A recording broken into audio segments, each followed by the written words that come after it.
Bonsoir. Bonsoir les frères et sœurs. J'espère que vous allez bien ce soir. Et je vous invite à regagner votre place. Notre réunion va commencer.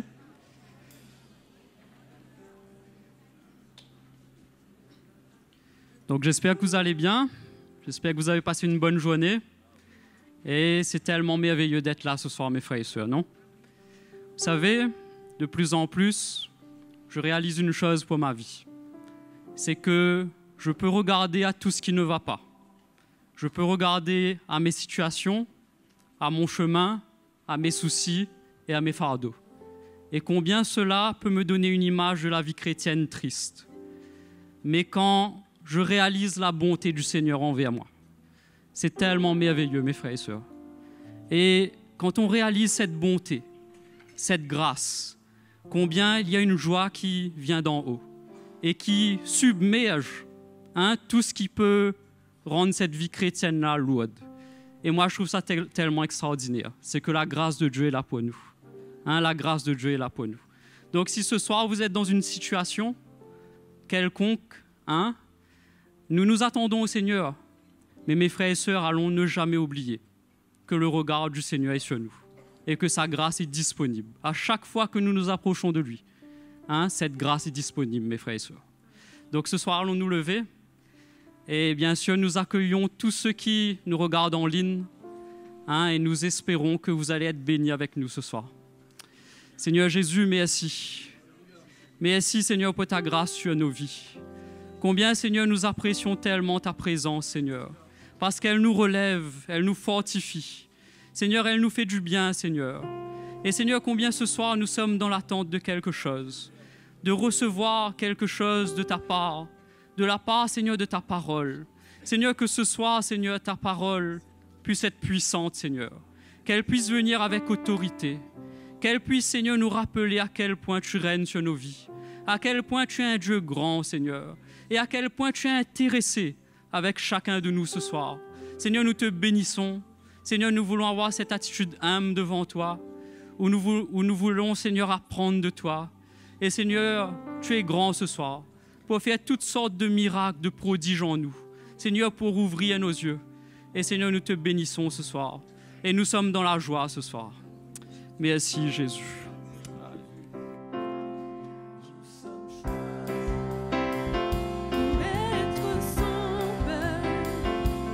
Nous sommes choisis pour être à lui. Nous sommes choisis, mis à part pour être saints, pour donner gloire à toi, Seigneur. Nous sommes choisis pour être son peuple. Nous sommes choisis pour être à lui.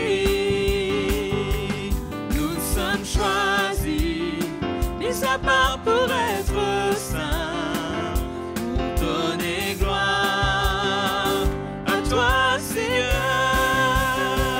Reçois la gloire, reçois la puissance, reçois la louange, ô Seigneur.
terre comme au ciel déclarera ta gloire et tout genou fléchira.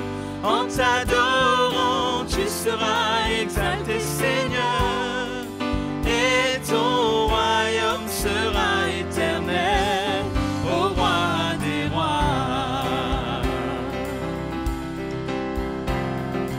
Louange et honneur, gloire et puissance à l'agneau de Dieu immolé. Toutes les nations de la création se prosternent devant le roi des rois. Toute langue sur terre comme au ciel déclarera ta gloire et tout genou fléchira. En t'adorant, tu seras exalté, Seigneur, et ton royaume sera éternel, ô roi des rois. Louange et honneur, gloire et puissance à l'agneau de Dieu immolé. Toutes les nations de la création se prosternent devant le roi des rois. Toute langue sur terre comme au ciel Déclarera ta gloire et tout genou fléchira.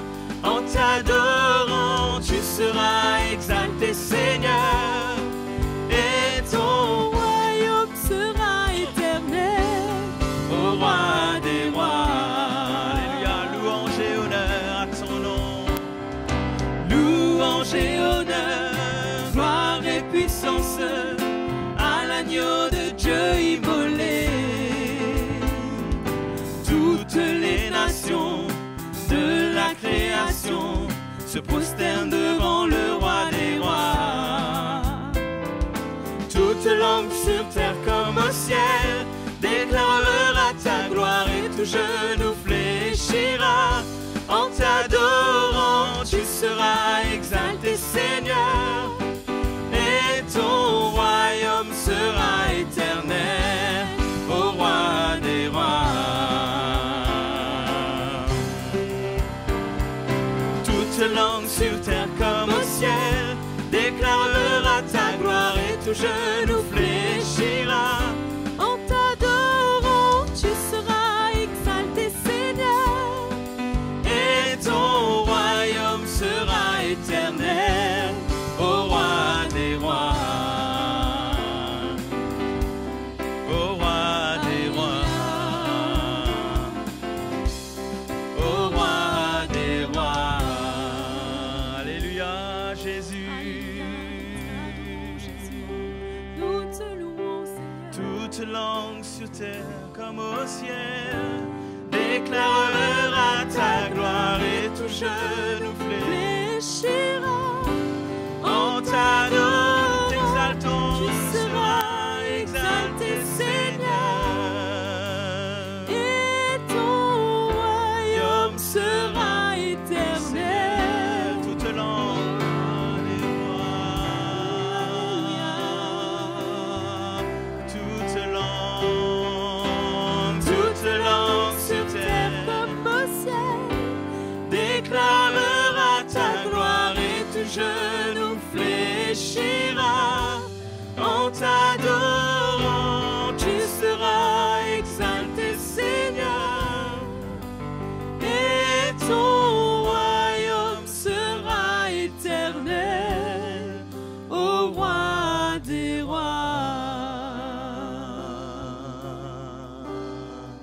Ô roi des rois. sois loué, Seigneur, sois élevé, Ô Seigneur. roi des Oui, à toi la louange et l'honneur. Ô Seigneur des seigneurs. Reçois l'adoration. Oui, nous t'exaltons, Seigneur Jésus. Tu es digne, Seigneur. Je t'exalte, ô mon roi. Te loue, Jésus. Alléluia, Seigneur. Alléluia. À toi le roi éternel. toi le roi immortel, à toi le roi invisible, à toi Dieu le seul sage, à toi Dieu le seul sage,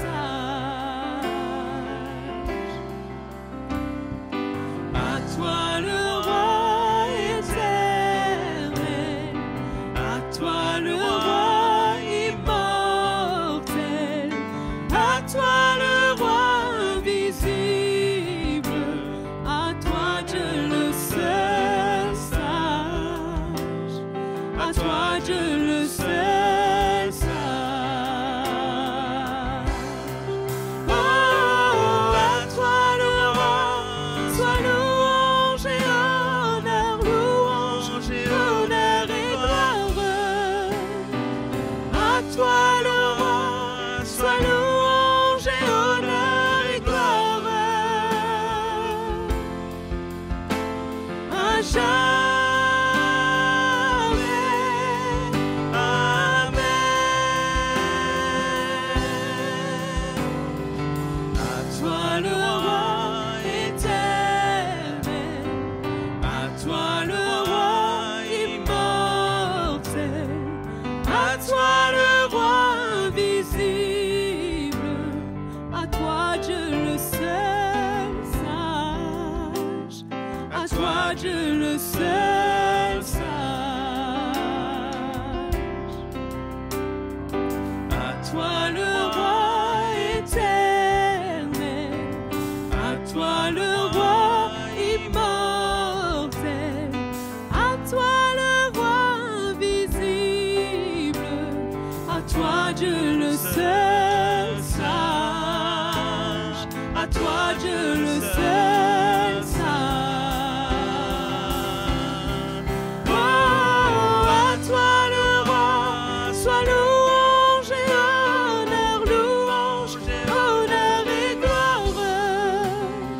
À toi le roi, sois louange et honneur et gloire. À jamais, oh, à toi le roi, sois louange et honneur, louange, honneur et gloire. À toi le roi, sois louange et honneur et gloire. À jamais, amen,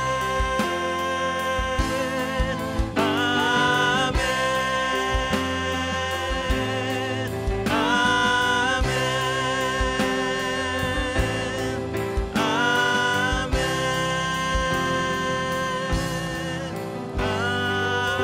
amen,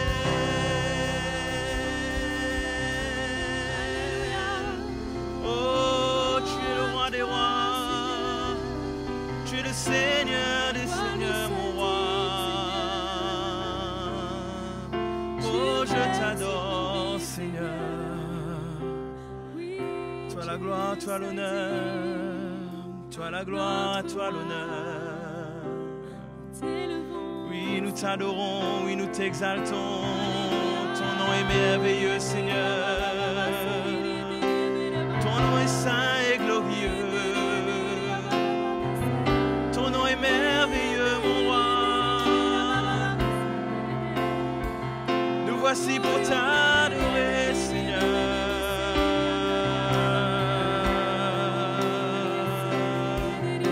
Oh, Rabbanara Seigneur, sois glorifié. Sois glorifié, Seigneur. Sois glorifié, mon roi des rois. Oh, Seigneur. Oh, Jésus. Alléluia.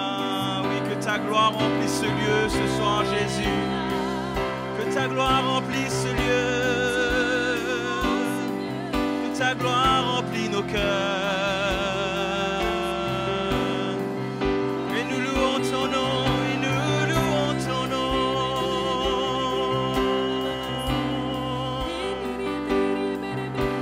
Alléluia.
que ta gloire remplisse ce lieu. Notre cœur est grand ouvert. Nous proclamons ta grandeur. Que ta gloire remplisse ce lieu. Que ta gloire remplisse ce lieu.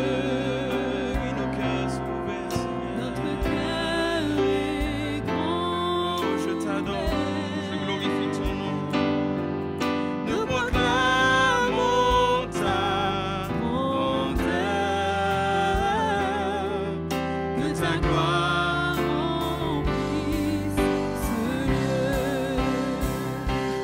nous louons Ton nom. nous t'adorons, nous élevons ton nom. Que ta gloire remplisse ce Oh, lieu. nous louons ton nom, nous louons ton nom.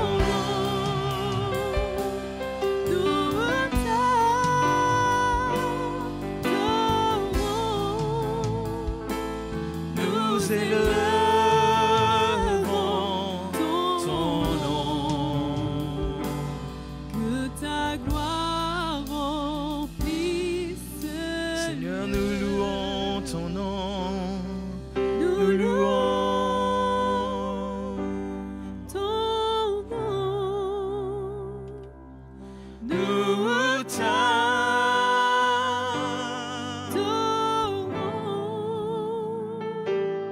Nous élevons ton nom. Que ta gloire remplisse ce lieu. Merci Jésus, merci. Alléluia. Merci Jésus. Nous te louons, Seigneur. Oui, que nos voix s'élèvent, que nos voix s'élèvent. Nous te louons. Laissons jaillir de nos cœurs un chant d'adoration. Nous te louons. Alléluia.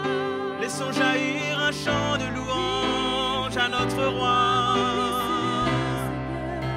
Il nous a sauvés, il nous a délivrés. Glorifions ton nom. Je t'adore mon roi, je t'adore Seigneur. Alléluia. Toi la gloire, toi l'honneur. Toi la gloire, à toi l'honneur. Que ta gloire remplisse, Alléluia, Seigneur. que ta gloire remplit nos cœurs. Alléluia Seigneur. Je t'adore mon roi. Alléluia.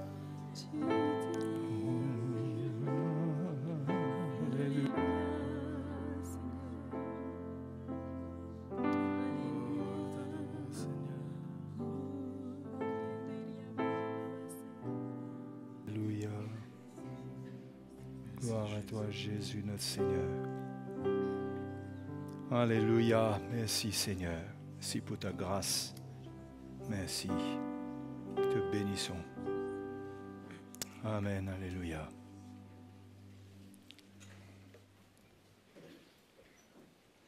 Bonsoir à vous tous, toute l'Église, les frères et sœurs, et tous ceux qui sont avec nous en ligne. Que le Seigneur vous bénisse. Et ce soir, on va aller lire dans Hébreux chapitre 11. Hébreux chapitre 11.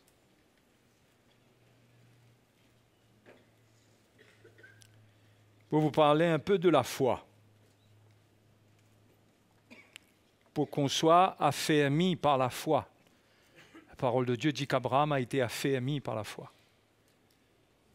qu'on soit affermi dans la foi, fortifié dans la foi.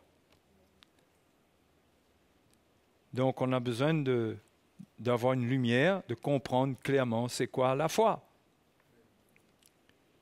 Et Hébreux chapitre 11 nous dit, « Or, la foi est une ferme assurance des choses qu'on espère, une démonstration de celles qu'on ne voit pas. » Hein? Donc, la foi a tout à faire avec l'invisible. La foi amène la manifestation des choses invisibles dans le domaine visible et aussi dans le domaine du cœur, dans le domaine spirituel. Mais ça amène Dieu, les actions de Dieu, les œuvres de Dieu qui sont préparées en faveur de l'homme. Et quand nous sommes dans la foi, nous pouvons les voir se manifester. Et la foi nous met en relation avec notre futur.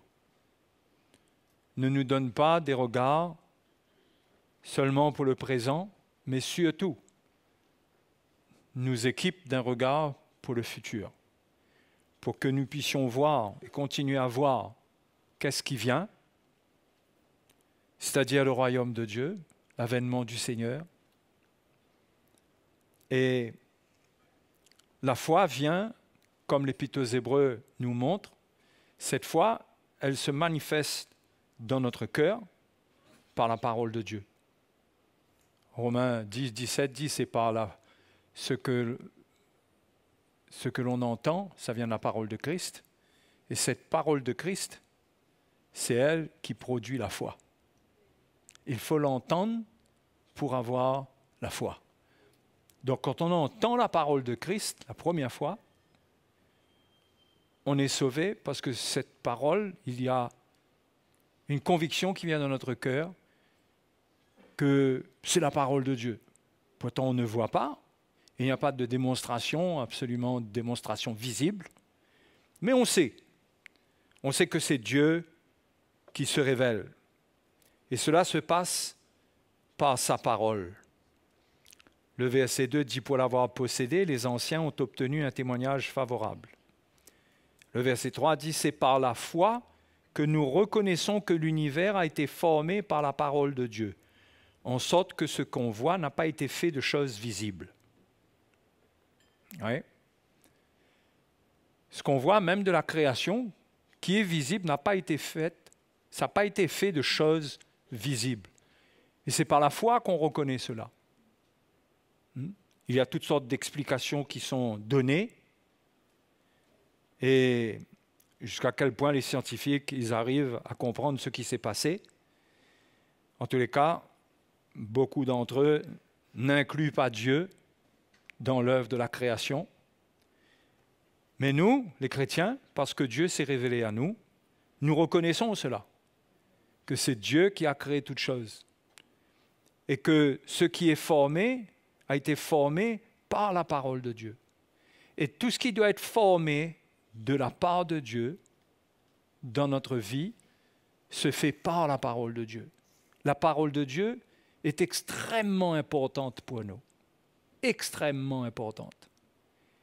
Et l'attitude que nous adoptons face à la parole de Dieu détermine quelque part son action en nous. Son action en nous. C'est par la parole de Dieu que nous pouvons naître de nouveau. Notre salut commence par là. La foi vient de ce que l'on entend, de la parole de Christ.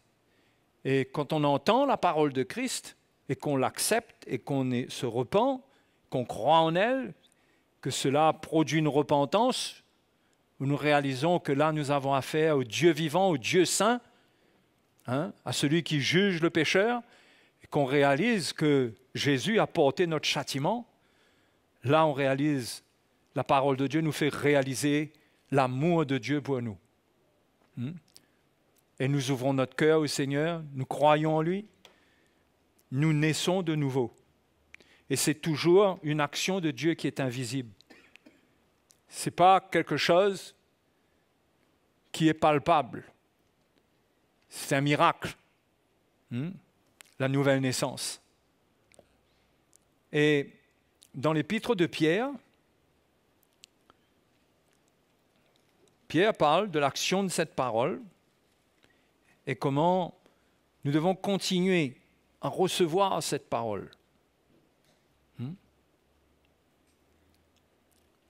1 Pierre chapitre 2 verset 1 nous dit « Rejetant donc toute méchanceté et toute ruse,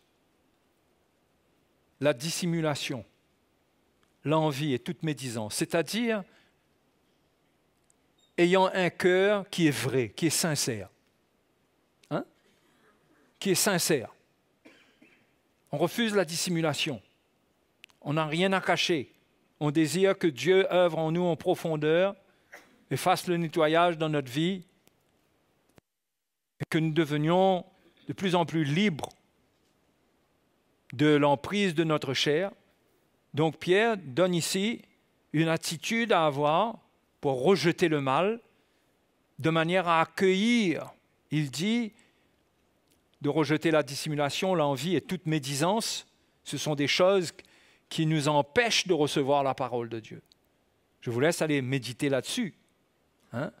L'envie, la médisance. Il dit « Désirez comme des enfants nouveau-nés. Le lait spirituel est pur. » Spirituel et pur. La parole de Dieu est un lait spirituel et pur. Pas toute parole de Dieu, pas tout ce qui est appelé parole de Dieu. Il faut avoir ce lait spirituel et pur, cette parole qui nous a fait naître de nouveau, qui a fait le miracle de la nouvelle naissance. Il faut que cette parole-là, on continue, on désire la recevoir. Qu'on ne croit pas qu'on a reçu une fois pour toutes et c'est bon. Non. Cette parole, ce lait spirituel et pur, doit être recherché, désiré par les enfants de Dieu comme des nouveau-nés qui ne supportent pas de se passer de lait. N'est-ce pas? Et il donne la raison. Il dit « afin que par lui, vous croissiez pour le salut. » Si vous avez goûté que le Seigneur est bon. Afin que par lui, vous croissiez pour le salut. Donc, quand nous naissons de nouveau pour un salut que Dieu va manifester. Nous ne naissons pas de nouveau pour former une religion. Nous ne devenons pas l'Église du Seigneur pour trouver un bien-être, que le Seigneur nous a pardonné de nos péchés, qu'on est mieux, qu'on se sent mieux, on est allégé, on est en paix. Ce n'est pas le but. Ça, c'est ce qui se passe en nous suite à la nouvelle naissance. L'apôtre Paul dit, nous avons la paix avec Dieu.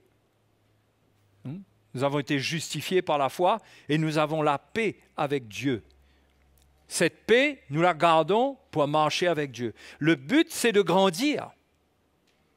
Et la parole de Dieu joue un rôle extrêmement important pour nous amener à grandir. S'il n'y a pas de lait spirituel et pur, il n'y a pas de croissance. Et s'il y a un mauvais lait, il y aura de la maladie. Il n'y aura pas de croissance, il y aura de la maladie. D'accord? Mais s'il y a le lait spirituel et pur, on va grandir, croître. Et croître, pourquoi? Pour le salut. Donc c'est vrai, nous avons cru, nous sommes des enfants de Dieu, nous sommes sauvés. Paul dit même que nous sommes sauvés en espérance. Ce qui veut dire que jusqu'à ce que nous sortions de ce monde, nous sommes toujours à la portée du péché, de la tentation. Et nous avons l'espérance pour notre salut, mais nous devons mener le bon combat de la foi pour rester dans la main du Seigneur, parce qu'il a promis que personne ne nous ravira de sa main, mais à condition d'y rester. Il dit « Demeurez en moi et je demeurerai en vous ». Donc, c'est de notre responsabilité de rester en communion avec le Seigneur, basé sur la vérité de la parole de Dieu, pas sur une conclusion personnelle que nous avons de ce que la parole de Dieu est ou n'est pas, mais ayant expérimenté la vraie parole, le lait spirituel et pur, et comprenant que c'est cela qu'il nous faut, et qu'il faut continuer à se nourrir de ce lait spirituel et pur, afin de grandir pour le salut qui arrive, la résurrection des morts, l'avènement du Seigneur, si on n'a pas le temps de mourir et que Jésus revient avant. Il est très possible que beaucoup d'entre nous, au moins les jeunes, vont faire face à l'enlèvement de l'Église. Donc beaucoup auront affaire à cet enlèvement de l'Église. Mais beaucoup d'entre nous aussi, on aura peut-être le temps de mourir. Et nous avons rendez-vous avec notre salut. Parce que l'enlèvement de l'Église nous donne rendez-vous avec les chrétiens qui seront encore vivants, qui seront encore sur la terre. Je parle de nous si nous mourrons avant. Les morts ressuscités auront rendez-vous avec les enlevés. Et c'est ça le salut qui est prêt à être manifesté. Prêt à être manifesté. Et la parole de Dieu n'encourage pas la passivité par rapport à ce plan. Il dit qu'il faut croître pour cela. Il faut grandir pour ce salut. Vous voyez? Donc, le salut est proche de nous. Romains chapitre 13 nous dit qu'il est plus proche de nous que lorsque nous avons cru. Et il nous faut obéir à ce que cette Bible nous dit et comprendre que la parole de Dieu ne parle pas avec légèreté, ne pas essayer de lui donner une interprétation qui toujours nous rassure dans notre légèreté. Mais il faut craindre la parole de Dieu, craindre le Seigneur, que s'il parle, il dit des choses, ça a un sens profond, sérieux. Donc, le fait de recevoir la parole de Dieu en vue du salut, eh bien, c'est le but même. C'est le but de la nouvelle naissance. Ce n'est pas de nous faire traîner sur la terre, même si jusqu'à ce que Jésus vienne, nous serons là. Mais c'est de nous donner une vision de notre avenir dans le Seigneur. Ça s'appelle l'espérance. L'espérance, il faut faire attention, parce que la vie charnelle, la vie dans l'esprit du monde, ça éteint l'espérance. Ça donne l'impression que les choses vont continuer comme ça. Mais un chrétien doit être éveillé. Et quand il est éveillé, l'espérance, il a le casque du salut. Il arrive à voir de loin. Donc, il ne se laissera pas surprendre par l'avènement du Seigneur. Et ça, c'est ce que la foi par la parole de Dieu, quand on continue à la recevoir, cette foi va nous diriger vers ce salut. Et c'est ça que l'Épître aux Hébreux nous enseigne. Allons retourner dans Hébreux chapitre 11. Hébreux chapitre 11. Puisqu'on a lu que c'est par la foi que nous reconnaissons que l'univers a été formé par la parole de Dieu. Donc à la base, la foi commence en reconnaissant la puissance de la parole de Dieu. D'accord? Et le verset 4 parle de l'expérience d'Abel dans la foi. Le verset 5 parle de l'expérience de Hénoch dans la foi. Et ces deux expériences ne sont pas là par hasard. Parce que Abel, le premier, il est le type du chrétien qui meurt dans la foi et qui a rendez-vous avec la résurrection. Hénoch est le type du chrétien et de l'Église qui ne meurt pas, qui sera enlevé. Donc, la foi, elle est là pour ça, pour nous préparer, soit à mourir dans le Seigneur, soit à être enlevés par le Seigneur pour aller à sa rencontre. Et toutes les expériences qui sont montrées dans la parole de Dieu concernant la foi, pratiquement toutes, nous montrent des hommes et des femmes qui, en ayant la foi, ont compris que la foi devait les faire bouger vers la sortie de ce monde. La foi dirige un croyant vers la sortie. Vers la sortie. Nous sommes nés de nouveau pour le salut qui va être manifesté. Le salut qui va être manifesté, c'est la sortie et en même temps l'entrée dans le royaume de Dieu. Donc, la foi d'un chrétien le dirige vers la sortie.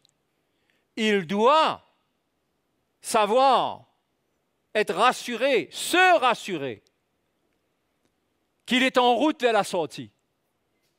Et c'est ce dont l'Épître aux Hébreux parle.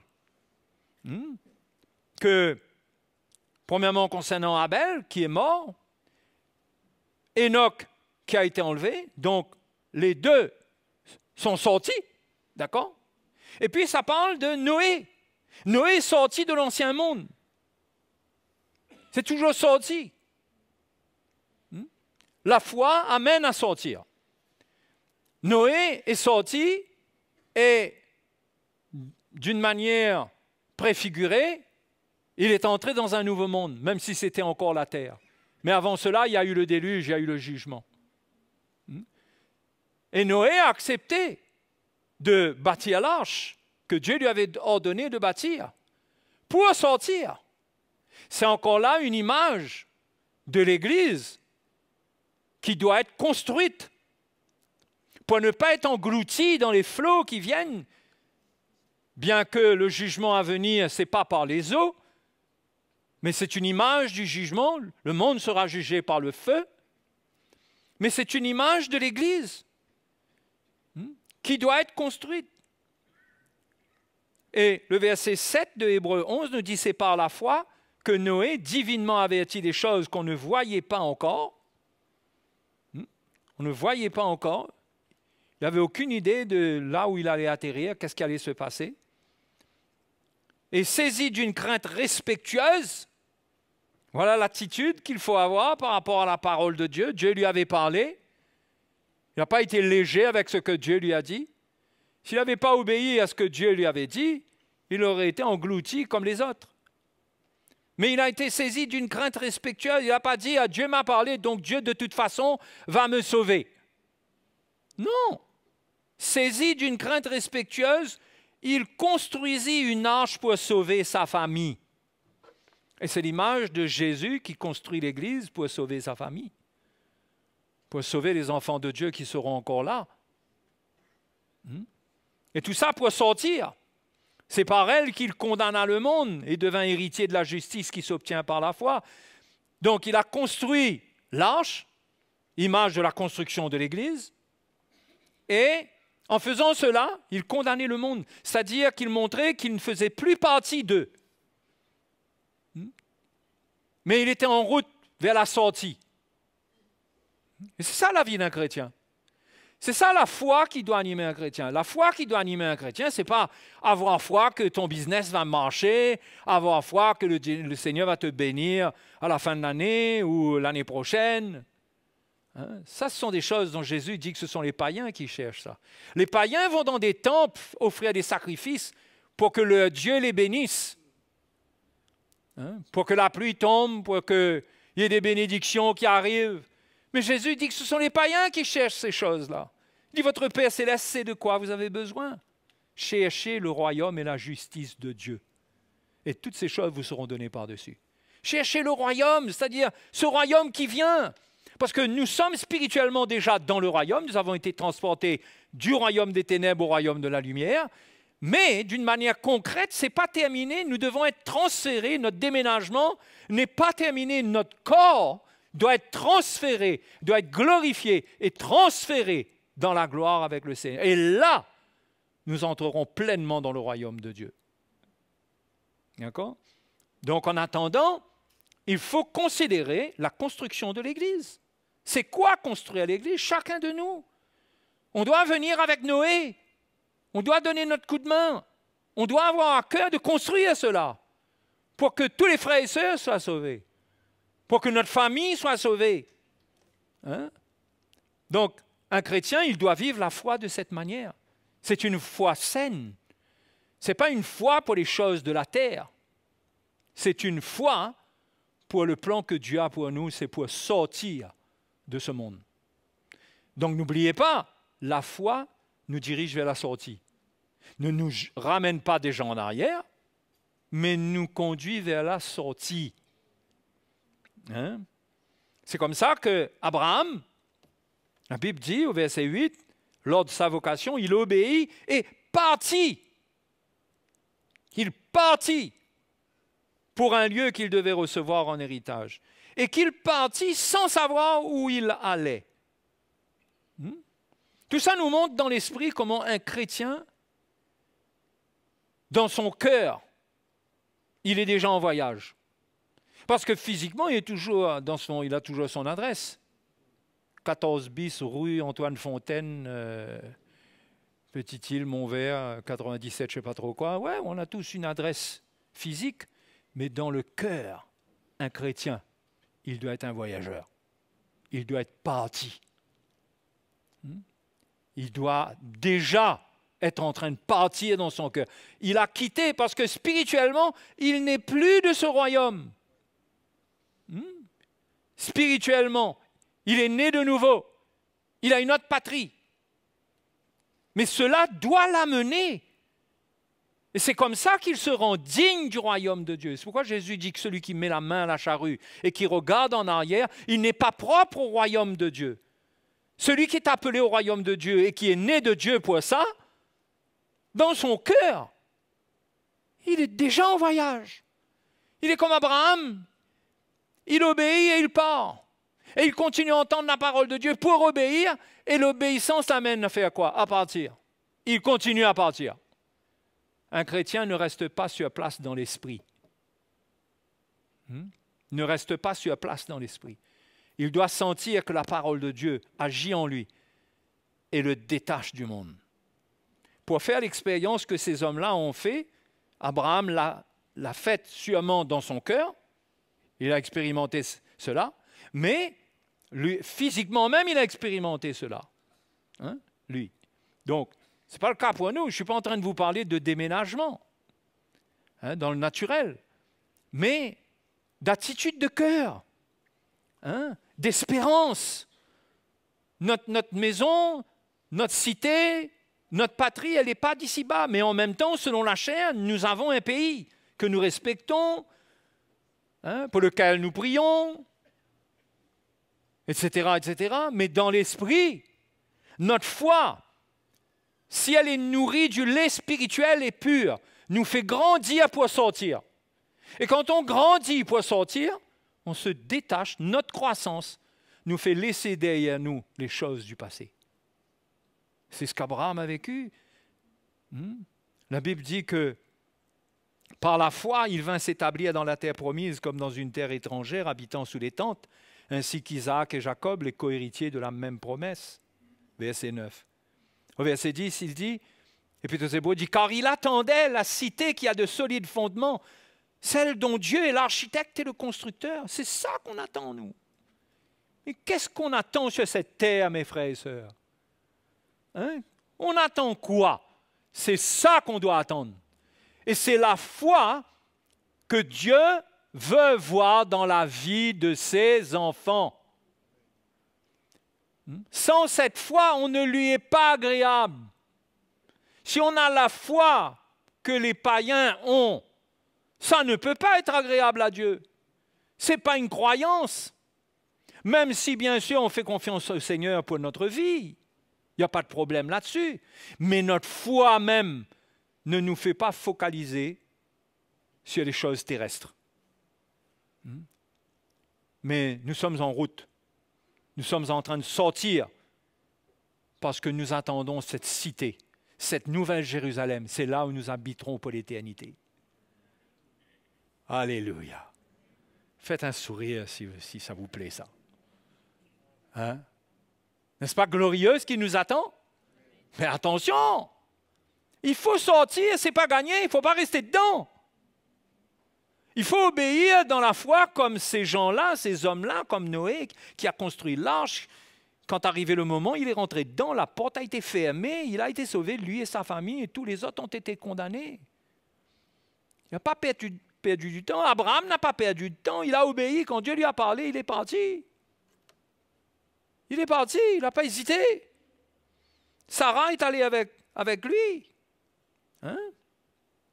Et le verset 13 nous dit, de Hébreux 11, « C'est dans la foi qu'ils sont tous morts, sans avoir obtenu les choses promises, mais ils les ont vus et salués de loin, reconnaissant qu'ils étaient étrangers et voyageurs sur la terre. » Vous voyez? Ce que la foi produit, c'est ça, c'est écrit devant nos yeux là.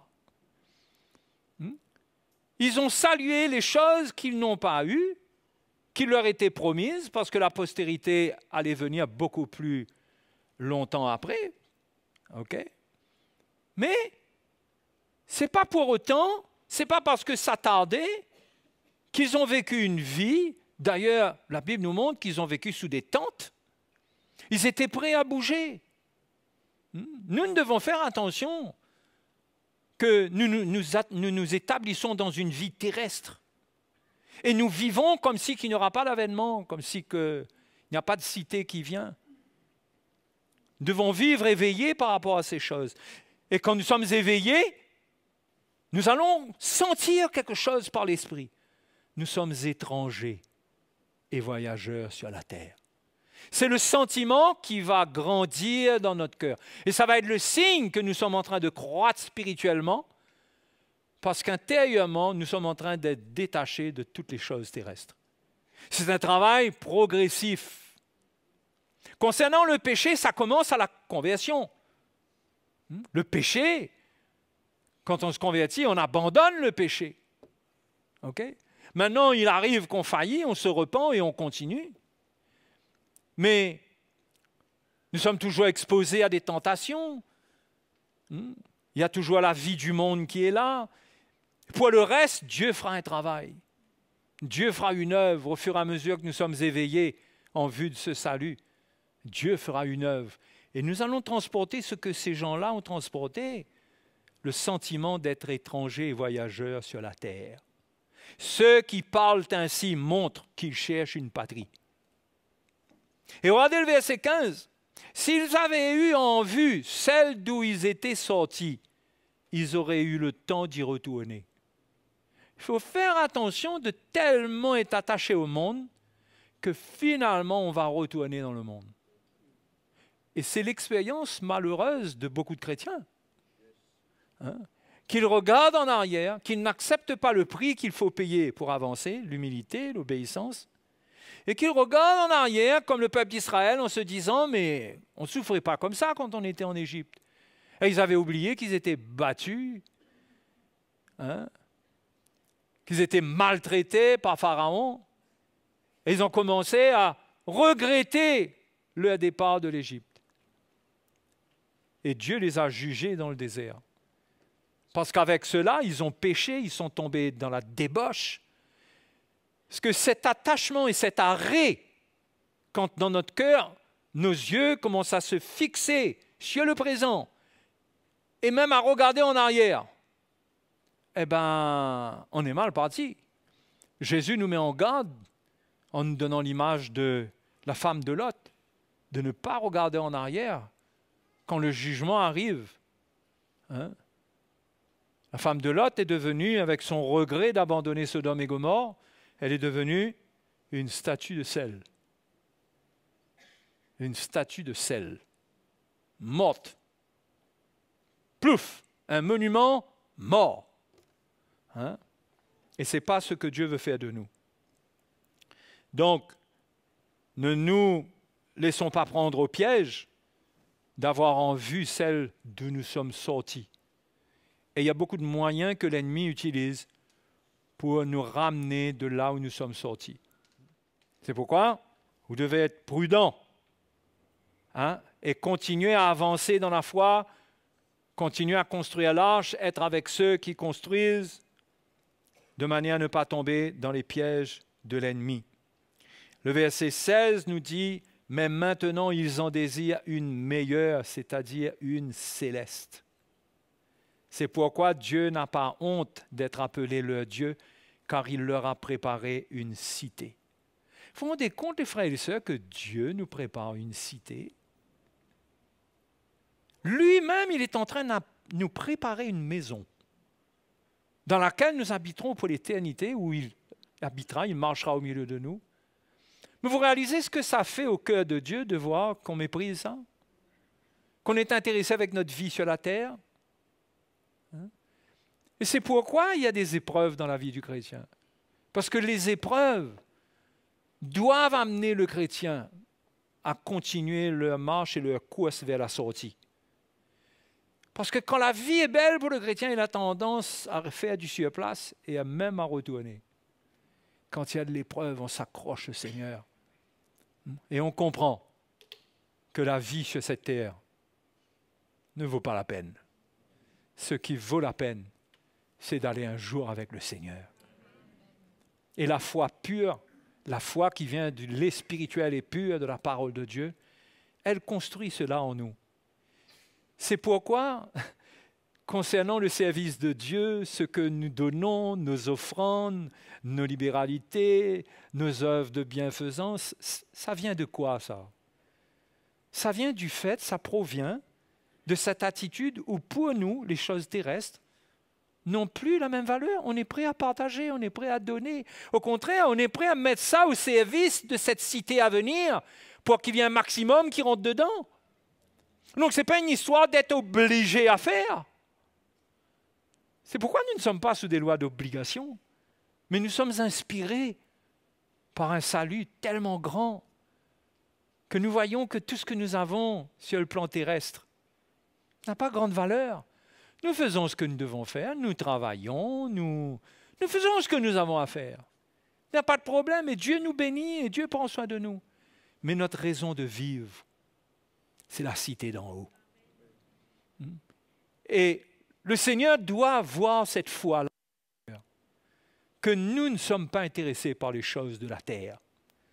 Ça ne veut pas dire qu'on n'a plus aucune activité terrestre, l'extrême étant que l'on arrête de travailler, parce que Jésus revient bientôt, que nous ne sommes plus intéressés avec rien, on attache nos enfants sur une chaise.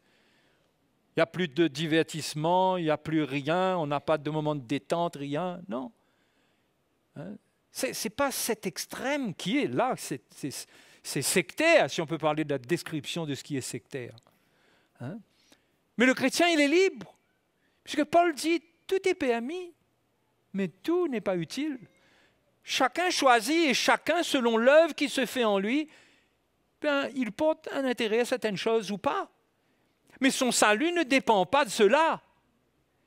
Mais s'il est vrai, Dieu l'éclairera. Comme Paul dit aux Philippiens, si vous êtes un autre avis là-dessus, Dieu vous éclairera. Mais au point où nous sommes parvenus, marchons d'un même pas. Marchons avec le même évangile, construisons ensemble. Dieu va convaincre chacun de nous. Il n'y a pas besoin d'aller mettre la loi et d'aller regarder et d'aller se comparer pour voir qui est spirituel, qui est charnel. Non. L'important, c'est d'avoir un cœur qui est prêt à recevoir du Seigneur, à entendre du Seigneur, parce que le ministère du Saint-Esprit, quand ça nous parle, c'est puissant.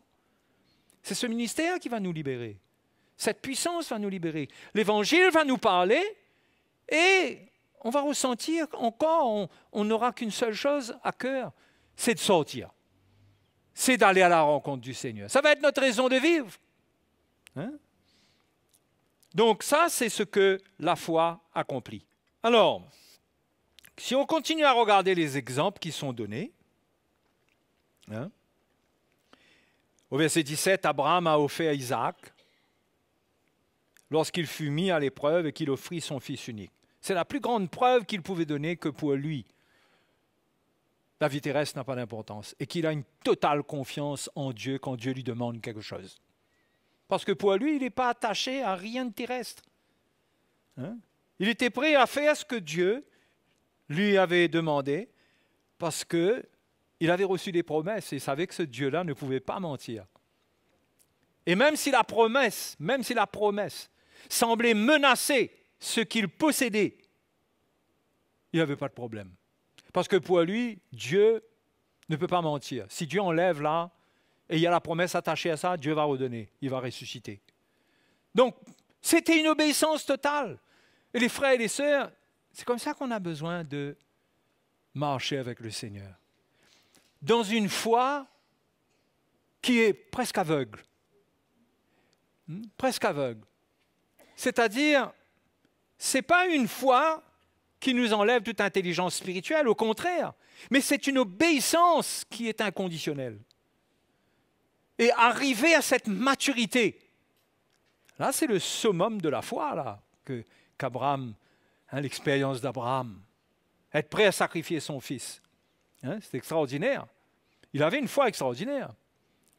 Mais il nous faut grandir vers l'unité de la foi, vers la maturité dans la foi, pour se détacher totalement et être prêt à aller avec le Seigneur.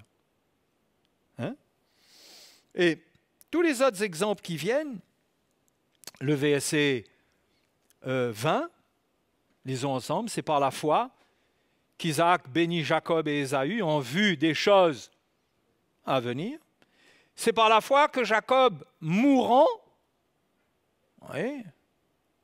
Jacob mourant bénit chacun des fils de Joseph et qu'il adora appuyé sur l'extrémité de son bâton. C'est par la foi que Joseph mourant, la mort terrestre, la mort physique pour eux, ce n'était pas la fin.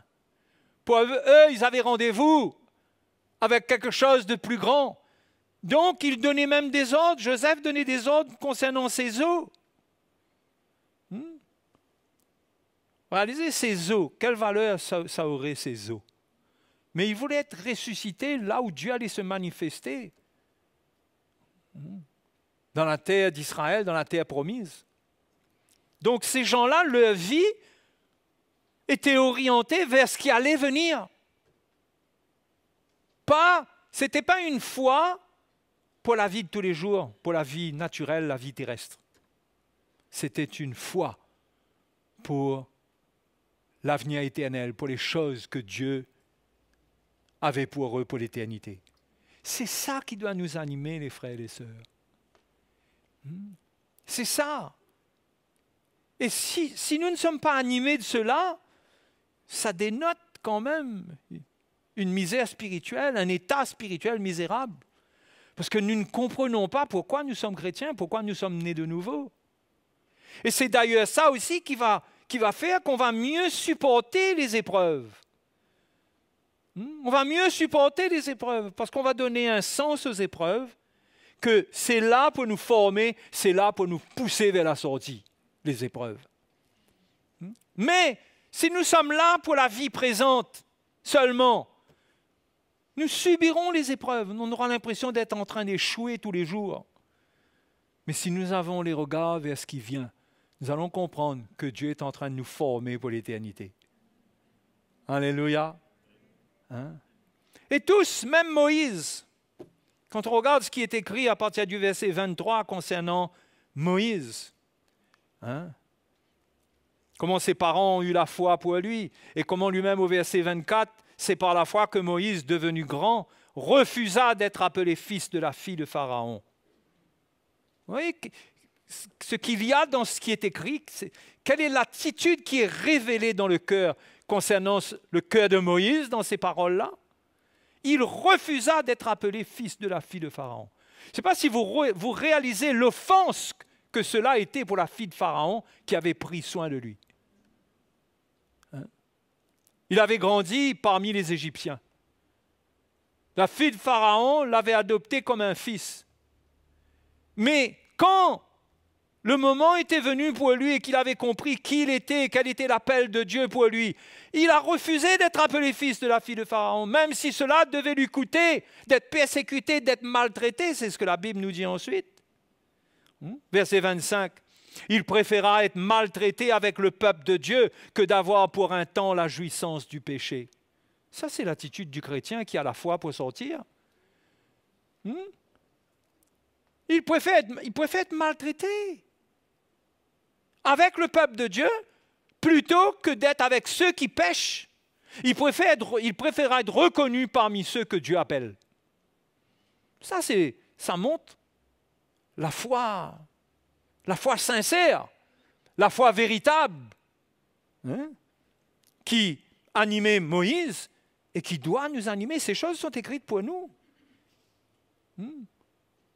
Quelle valeur nous donnons au peuple de Dieu par rapport à notre vie ancienne, par rapport à tout ce qui fait notre vie ancienne. C'est là qu'on voit qu'est-ce que la foi produit dans le cœur d'un chrétien. Parce que s'il a la foi, il accepte la persécution.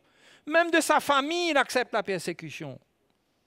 Il accepte de se séparer de ce qui est païen, ce qui n'est pas de Dieu. Il ne dit pas, ça vous croyez que Noé, quand il construisait l'arche, il avait dit à sa famille, écoutez, aujourd'hui, on va faire une pause pour aujourd'hui. Allons retourner vers tout le monde.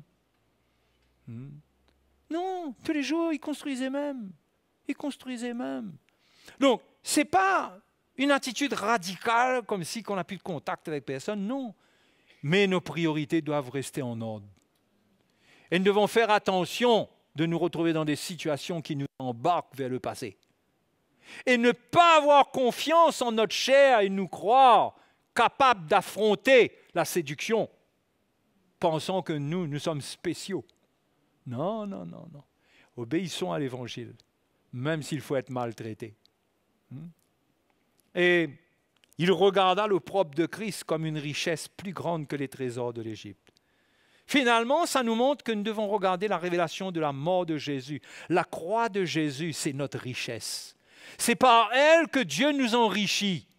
Ce n'est pas les choses du monde qui doivent nous enrichir. C'est l'opprobre de Christ. Comment il a souffert la honte, le mépris. Et Moïse, de loin, il a vu ça, il a préféré ça, il s'est identifié à ça en avance.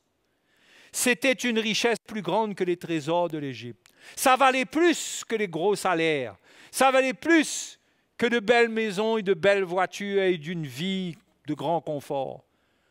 Ça ne veut pas dire que si vous êtes béni dans le domaine naturel, que vous devez regarder cela comme un problème. Non. Mais attention, que vos yeux, au travers de ces choses-là, ne retournent vers le passé et ne vous attachent aux choses de la terre. La Bible dit concernant Moïse, il avait les yeux fixés sur la rémunération. C'est ça la foi. C'est de savoir qu'on va être rémunéré, c'est-à-dire récompensé. Récompensé parce qu'on est trouvé avec cet état de cœur, cet esprit de foi, où nous sommes en route vers la sortie. Vous savez que Église veut dire, c'est le mot ecclésia qui veut dire appelé hors d'eux. Par définition, nous sommes appelés hors d'eux. Nous ne sommes pas appelés dedans. Nous sommes appelés hors d'eux. Nous sommes appelés à sortir. Et c'est l'attitude, c'est ce qui doit nous animer. C'est par la foi, verset 27, qu'il quitta l'Égypte sans être effrayé de la colère du roi. Et il se montra ferme comme voyant celui qui est invisible. Donc, Moïse, comme le peuple d'Israël, ils sont tous partis. Même le peuple d'Israël a quitté l'Égypte, non? Ils ont quitté l'Égypte pour aller vers la terre promise. C'est toujours un mouvement de sortie. Ils ont traversé la mer Rouge. L'exemple nous est donné au verset 30, comment les murailles de Jéricho sont tombées. Et le verset 31 nous dit que Rahab, elle n'a pas péri avec les rebelles. Les murailles sont tombées et Rahab a été sauvée.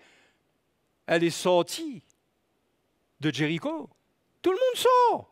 Si vous allez regarder les frères et les sœurs, tout le monde sort. Certains n'acceptaient pas, le verset 35 nous dit, ils n'acceptaient point de délivrance afin d'obtenir une meilleure résurrection.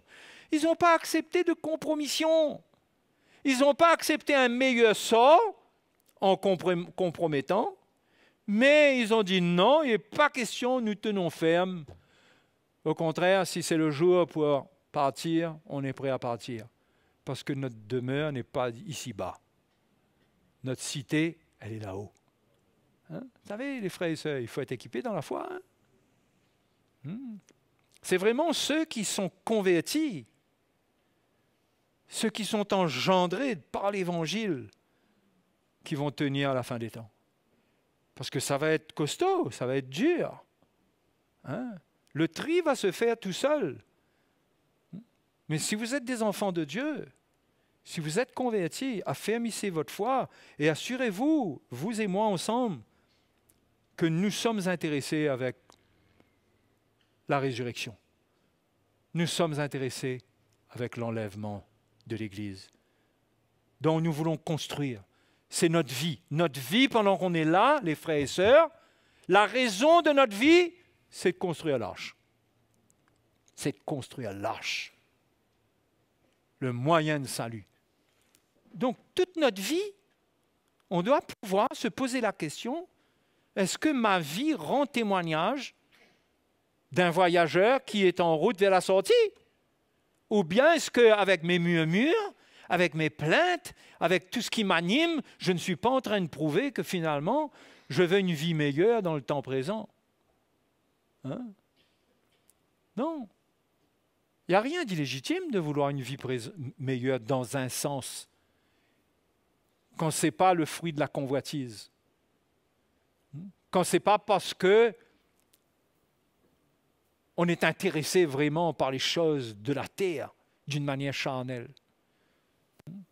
Le vrai chrétien, il ne se laisse pas attirer vers ces choses.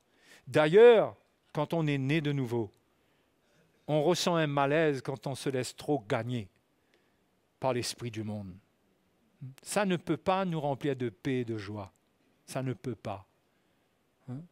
Mais un chrétien peut passer beaucoup de temps à vivre dans un état presque dépressif, pas bien, il perd la paix, il n'est pas bien, parce qu'il a perdu de vue cet appel. Et il lutte avec Dieu pour les choses présentes, on lutte avec Dieu pour tous les problèmes qu'il y a et tout. On ne comprend pas que Dieu nous attend à la sortie. Comme Jacques dit, le juge est à la porte. Et c'est là-bas que le Seigneur veut nous amener. Le piège, c'est de rester prisonnier de la terre. Donc, au chapitre 12, verset 1, nous donne la conclusion de tout cela. Nous donc aussi, puisque nous sommes environnés d'une si grande nuée de témoins, rejetons tout fardeau et le péché qui nous enveloppe si facilement, et courons avec persévérance dans la carrière qui nous est ouverte. Courons!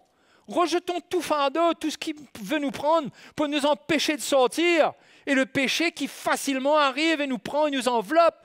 Rejetons tout cela et courons dans la carrière qui nous est ouverte. Cette carrière, elle mène où? Ce stade, ça nous mène à la sortie.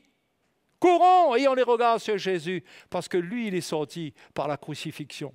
Il est notre modèle de foi et il va nous aider à sortir, même s'il y a des souffrances à supporter. Et pour terminer, il y a deux choses. On va aller dans 1 Thessaloniciens, je passe dessus assez rapidement. 1 Thessaloniciens chapitre 4. Il y a deux choses, deux éléments qui prouvent que nous sommes en partance, que nous sommes du voyage.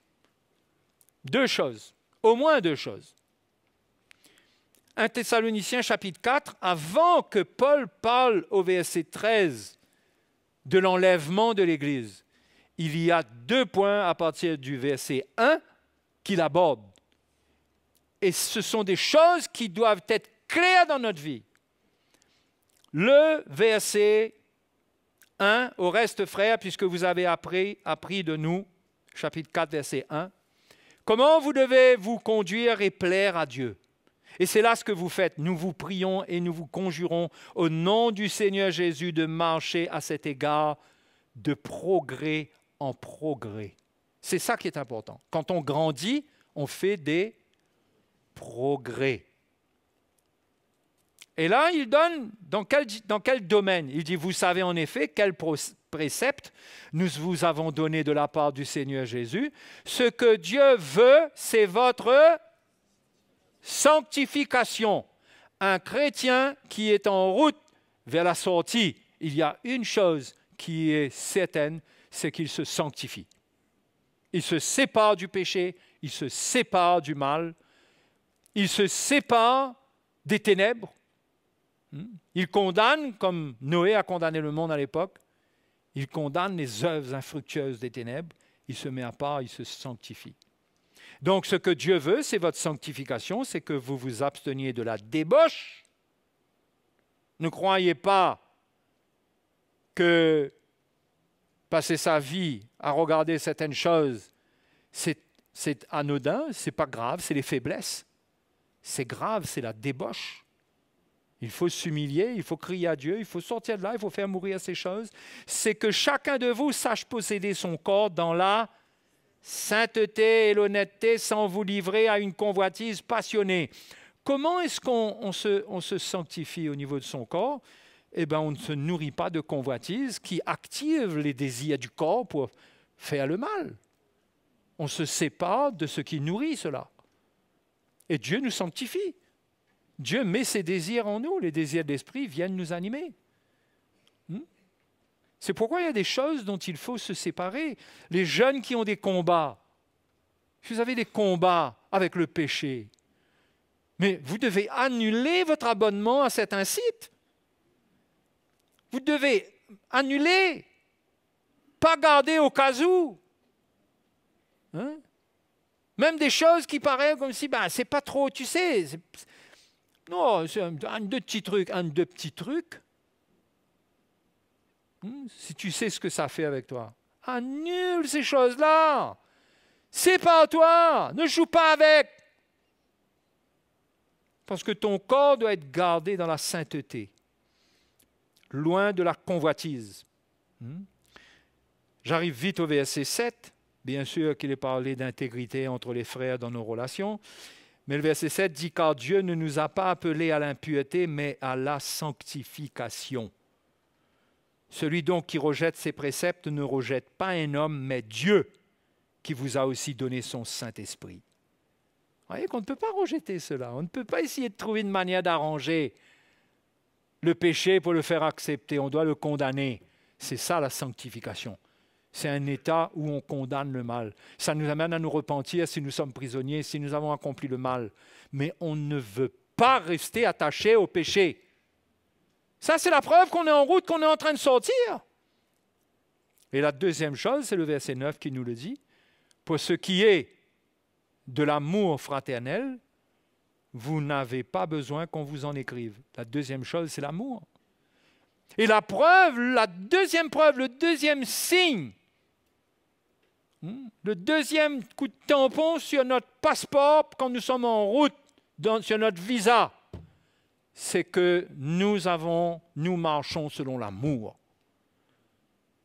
L'amour, c'est-à-dire que nous avons un état de cœur pour l'Église, pour les frères et sœurs. Nous sommes des serviteurs les uns envers les autres. Là encore, nous faisons des progrès là-dedans. Oui. Donc, ça, ce sont deux points qui sont importants et qui témoignent de la foi d'un chrétien. Si elle est véritable, on doit retrouver ces points-là. Ça doit grandir. Ça doit grandir. Il ne faut pas croire, il ne faut pas écouter ceux qui se persuadent qu'ils peuvent vivre la vie chrétienne tout seuls.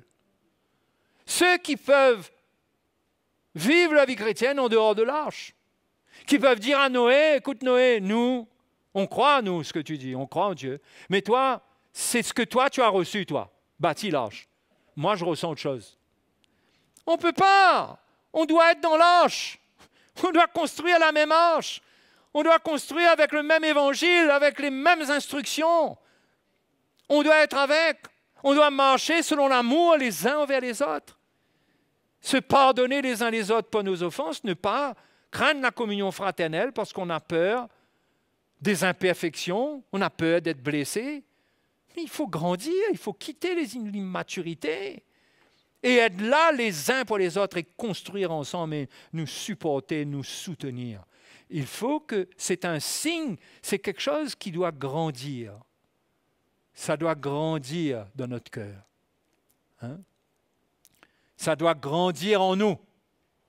La sanctification, c'est un processus où on est purifié du péché du monde, de l'esprit du monde. On est purifié, purifié, purifié. Et ça va de pair avec l'amour. Parce que Pierre nous dit, regardez ce que Pierre nous dit, 1 Pierre, c'est au chapitre 1 normalement, verset 22. Verset 22 dit, « Ayant purifié vos âmes en obéissant à la vérité. » Purification de l'âme, d'accord? Quand cette purification, c'est quoi la purification? C'est qu'on ne tolère pas le péché en nous. Dans le cœur, dans les attitudes, même dans le corps, on se sépare du mal. On est purifié. Il dit, ayant purifié vos âmes. Mais là, il parle de l'intérieur qui est purifié, en obéissant à la vérité. Pourquoi? Pour avoir un amour fraternel, sincère. Aimez-vous ardemment les uns les autres de tout votre cœur, puisque vous avez été régénérés, non par une semence corruptible, mais par une semence incorruptible, par la parole vivante et permanente de Dieu. Vous voyez comment les deux marchent ensemble? Et ça vient de la parole de Dieu. On obéit à la vérité, on entend l'Évangile, on met en pratique. On ne se pose pas de questions, on ne se donne pas d'excuses et de prétextes. On ne passe pas notre vie à nous dire « Ah non, je ne peux pas, non, là-bas est trop haut, à ceci, cela ». On crie au Seigneur, il n'y a rien que Dieu nous demande qui soit au-delà de nos forces. L'Évangile est fait pour tous ceux qui sont nés de nouveau. Si nous n'y arrivons vraiment pas, c'est que nous ne sommes pas convertis, nous sommes encore perdus. Ça ne veut pas dire que nous allons y arriver dans la perfection. Mais normalement, étant nés de nouveau, quand l'Évangile vient vers nous, ça amène une correction, un investissement. Ça purifie notre âme, ça nous dégage de ce qui nous rend prisonniers. Pourquoi? Pour avoir un amour fraternel sincère. Ce qui veut dire qu'un chrétien qui est prisonnier du monde, il ne peut pas avoir un amour fraternel sincère. Parce que le monde lui donnera des intérêts au milieu du peuple de Dieu. Le monde lui donnera de la convoitise envers les biens de ses frères et sœurs, ceux qui ont, si lui, il en manque. Le monde créera en lui de l'hypocrisie, comme ça existe dans le monde. Mais celui qui est purifié dans son âme, dans son cœur, il peut aimer sincèrement. Alléluia. Le pauvre peut fréquenter le riche sans chercher aucun intérêt, sans convoiter ses biens, sans user de fraude envers son frère. Donc ces deux points-là sont importants. Et ça doit se retrouver dans la vie d'un chrétien. Né de nouveau, il est né de nouveau par la parole de Dieu. Il dit, vous avez été régénérés, pas par une semence corruptible, mais par la semence incorruptible de la parole de Dieu. Mais continuez à désirer cela, et qu'est-ce qui va se passer? Vos âmes vont être purifiées, et l'amour va augmenter en vous. Parce que moins vous serez intéressés avec le monde, plus vous serez intéressés avec le royaume de Dieu. Moins vous porterez l'amour du monde, plus vous porterez l'amour du Père pour ses enfants.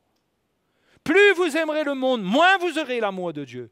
Parce que Jean dit, l'amour du Père n'est pas dans celui qui aime le monde. Donc, dans tout ça, chacun de nous, on doit voir où est-ce qu'on est. Mais les deux signes sont là. Où en sommes-nous aujourd'hui? Dans notre sanctification? Où en sommes-nous aujourd'hui? Dans notre marche selon l'amour. Nous devons comprendre que Dieu veut nous interpeller, que Jésus, par sa parole, nous interpelle et nous appelle à la sortie. Il nous montre comment sortir par la sanctification et par le chemin de l'amour. S'il n'y a pas ça, s'il n'y a pas l'amour, il y aura le désordre, il y aura l'amertume, le non-pardon, il y aura l'égoïsme, il y aura une vie où on va profiter des autres s'il n'y a pas l'amour. C'est une vie de disqualifié. On n'entrera pas dans le royaume de Dieu parce qu'on sera trouvé hypocrite. S'il n'y a pas la sanctification, impossible d'accéder au royaume de Dieu, puisque l'Épître aux Hébreux nous dit que sans la sanctification, personne ne verra le Seigneur. Donc, mes frères et mes sœurs, ce sont des points à prendre au sérieux. Au sérieux, sans faux raisonnement, il faut faire attention. On a vite fait, on a des faux raisonnements, on s'excuse, on se justifie, on dit c'est pas ma faute, c'est lui, c'est l'autre, moi j'ai pas de chance. Mais toute cette affaire-là, je dirais, tout ce gommage-là, hein, c'est fait de choses sales. C'est la nature charnelle. Il faut se laver par la parole de Dieu de tout cela. Il faut se dégager de tout cela. Ça nous garde attachés à de l'impureté, à des états de cœur qui nous disqualifient, qui nous rendent tristes, qui donnent au diable l'occasion de nous écraser, de nous condamner. Non, avouons nos fautes. Avouons notre état. Reconnaissons, arrêtons de dire que c'est la faute de l'autre, c'est mon frère, c'est ma soeur, c'est ma femme, c'est mon mari. Hein? Non, non, non, non. Reconnaissons que c'est nous. Nous avons besoin d'obéir.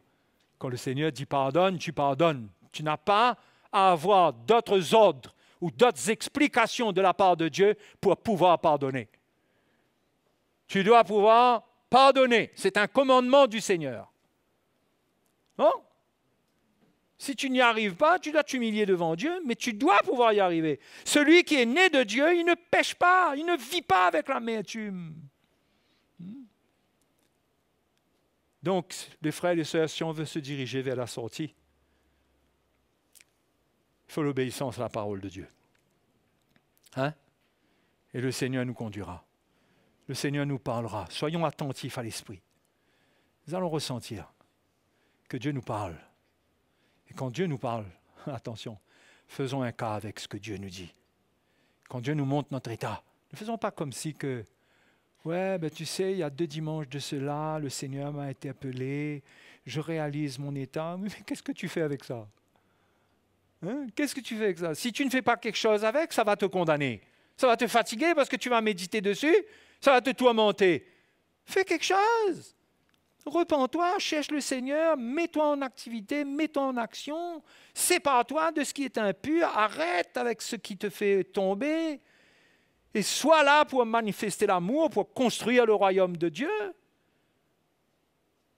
C'est pourquoi Jacques dit que si nous écoutons, nous recevons la parole de Dieu, ça doit être sans les faux raisonnements. De ne pas nous laisser tromper par de faux raisonnements. Combien de faux raisonnements nous animent? Quand Dieu te parle, toi, n'y mêle pas ni ton mari, ni ta femme, ni tes enfants, ni ton voisin. Quand Dieu te parle, toi, il te parle de ce qui est dans ton cœur. Il ne te parle pas de ce que les autres font qui expose ton cœur. Vous comprenez la différence? Il expose ce qui est dans ton cœur. Et tant que tu repenteras, tu auras une réaction qui te justifie en pointant les doigts vers les autres, tu as de l'orgueil, tu n'es pas dans l'obéissance. Tu n'es pas dans l'obéissance au Seigneur.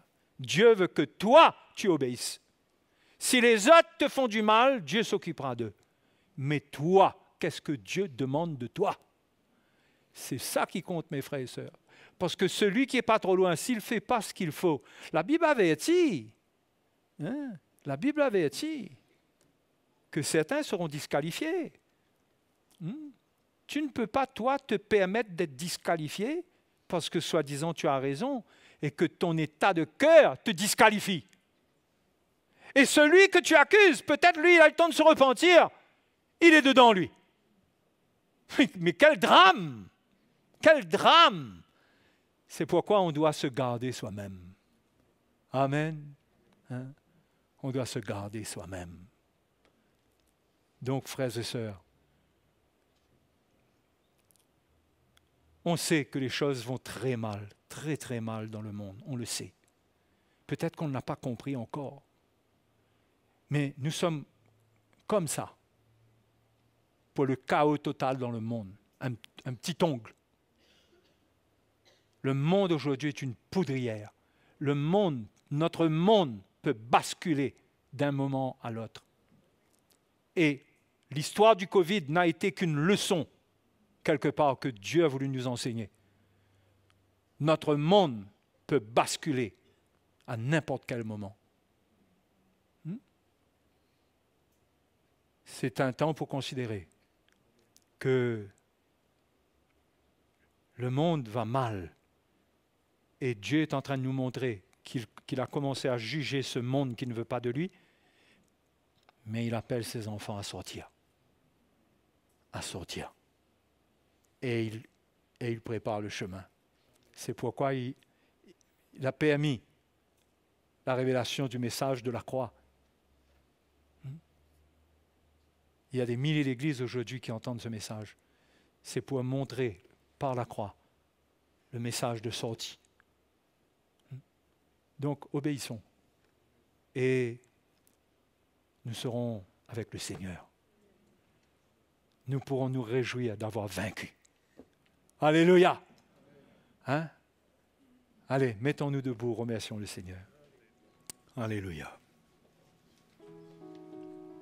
Merci Seigneur de nous secourir par ta parole, par ta lumière, qu'elle ne cesse de briller au milieu de nous pour nous éclairer, pour nous amener à haïr le mal, à nous séparer des ténèbres. Seigneur, merci de nous édifier dans une foi qui est saine, la foi qui nous conduit dehors,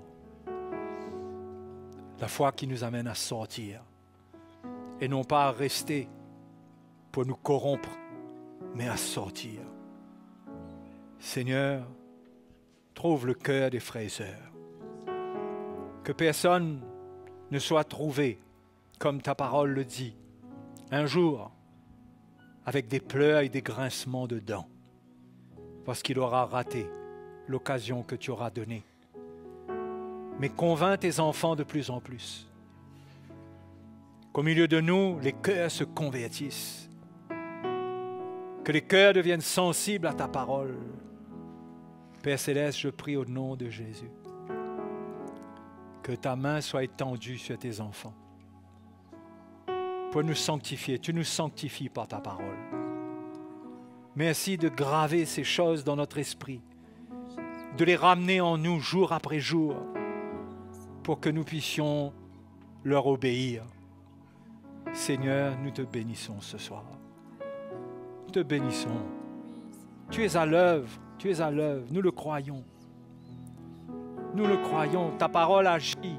C'est elle qui nous sanctifie. Notre sanctification ne vient pas des choses visibles. Ce n'est pas une purification par de l'eau visible, mais c'est ta parole. C'est le ministère de ton esprit. Seigneur, merci. Nous te remercions. Alléluia. Adorons le Seigneur, cherchons-le. Venons à lui ce soir. Si le Seigneur vous parle, venez à lui. Venez à lui de tout votre cœur. Venez à lui. Si cette parole vous parle, vous interpelle, ne lui tournez pas le dos. Ne lui tournez pas le dos. Repentez-vous. Dites, Seigneur, c'est moi ça, c'est moi. Et vous aussi, là où vous êtes chez vous à écouter l'Évangile, si vous savez qu'il s'agit de vous, bien que peut-être vous n'êtes pas dans un contexte d'église où vous pouvez vivre une vie d'église, certain, mais de cœur, vous êtes connecté avec l'Évangile. Dieu ne vous demande pas plus que ce que vous pouvez vivre dans l'état actuel des choses. Mais quand même, le Seigneur peut vous interpeller sur votre vie. Alors vous aussi, cherchez le Seigneur là où vous êtes.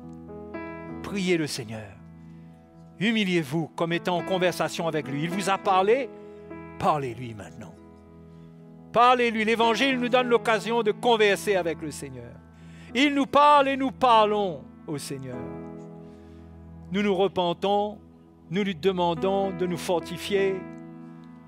Nous reconnaissons que nous sommes faibles, nous exprimons notre cœur brisé, mais nous ne restons pas indifférents. Nous ne restons pas indifférents. Alléluia, Seigneur. Tu nous connais, tu connais nos faiblesses. Tu connais vers quoi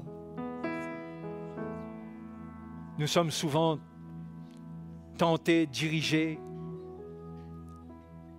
Tu sais que nous sommes enclins à certaines faiblesses dans notre vie qui pourraient même nous perdre dans cette fin d'année. Mais je prie, Seigneur, que tu fortifies tes enfants, que tu les fortifies, qu'ils n'aient pas peur, qu'ils soient animés du sentiment d'Abel, qu'ils soient animés de l'esprit qui anima Moïse, qu'il n'ait pas de crainte. Oh, qu'il soit fort en toi, qu'il défende la vérité et l'évangile, qu'il défende la construction de l'arche, qu'il n'ait pas honte de toi et de tes paroles, qu'il te confesse comme le Seigneur avec des paroles et avec des œuvres.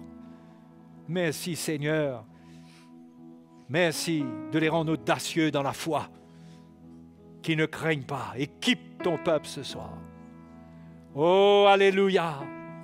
Équipe tes enfants ce soir. Nous te bénissons. Nous te louons, alléluia. Nous te louons, nous louons le nom de Jésus. Le nom de Jésus est grand. Alléluia. Quand nous l'invoquons dans notre misère, avec notre cœur brisé, quand nous l'invoquons, il est là, il entend qu'on l'appelle. Il entend qu'on l'invoque. Il ne reste pas loin de nous ce soir. Invoquons-le du plus profond de notre cœur, sincèrement. Il sera là pour nous. Alléluia. Alléluia. Merci Seigneur. Merci Seigneur. Oh, gloire à Jésus. Alléluia. Je veux être là où tu demeures. Chaque jour dans ta présence. Je ne veux pas t'adorer de loin. Attire-moi là où tu es. Je veux être là où tu demeures. Pour toujours dans ta présence. Emmène-moi là où tu demeures. Je veux être près de toi. Je veux être là où tu es, demeurer dans ta présence et me rassasier de toi, entouré de ta gloire, dans ta présence. C'est là que je veux habiter. Je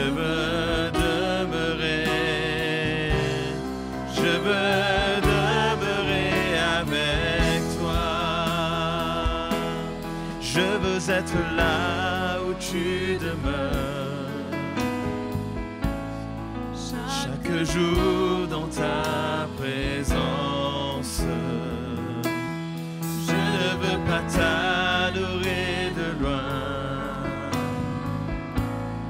Attire-moi là où tu es. Je veux être là où tu demeures. Toujours dans ta présence. Emmène-moi là où tu demeures. Je veux être près de toi. Je veux être là où tu es. Demeurer dans ta présence et me rassasier de toi. Entouré de ta gloire, dans ta présence, c'est là que je veux habiter. Je veux demeurer, je veux demeurer avec toi. Alléluia. Je veux être là où tu es, Seigneur.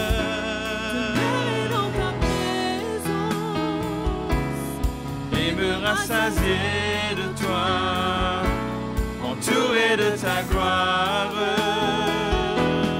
dans ta présence,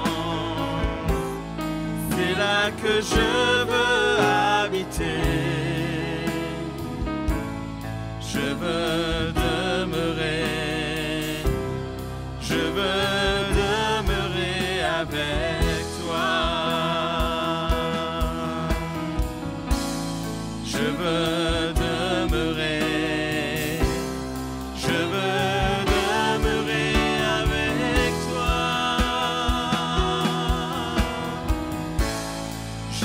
veux demeurer, je veux demeurer avec toi.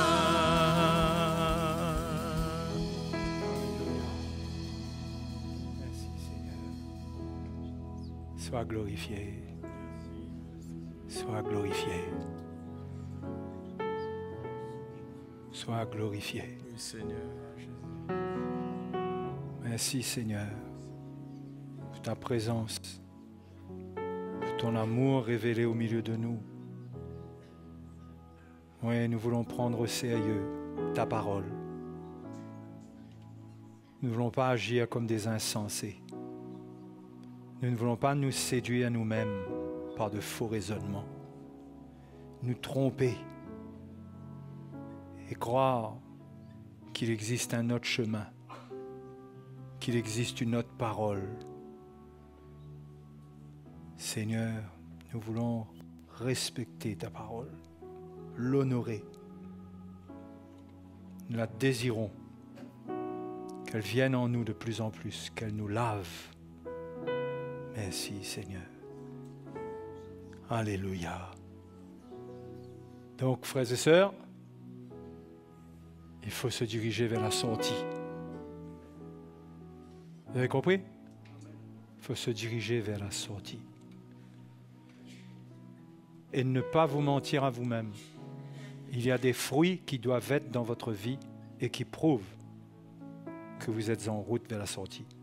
Sinon, vous vous mentez à vous-même. Et si vous vous mentez à vous-même, cela sera connu que vous avez vécu dans le mensonge, parce que vous n'y arriverez pas. C'est bête, avec le Seigneur, on ne peut pas jouer à la religion.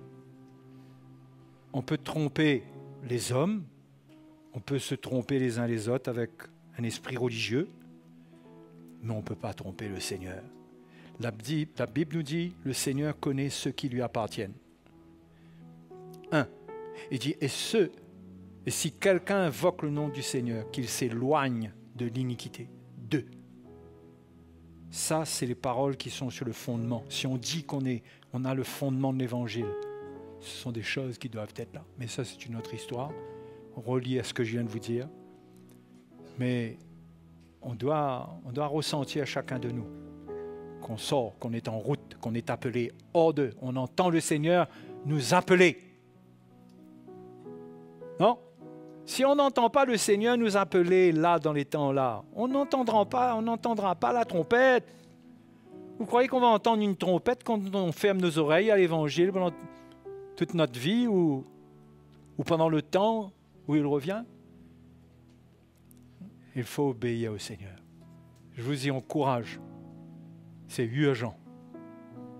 Alléluia. OK? On a fini pour ce soir. Que le Seigneur vous bénisse. À bientôt. Je veux être là où tu es, demeurer dans ta présence et me rassasier de toi, entouré de ta gloire, dans ta présence. C'est là que je veux habiter. Je veux demeurer. Je veux demeurer avec toi. Je veux demeurer. Je veux demeurer avec toi. Je veux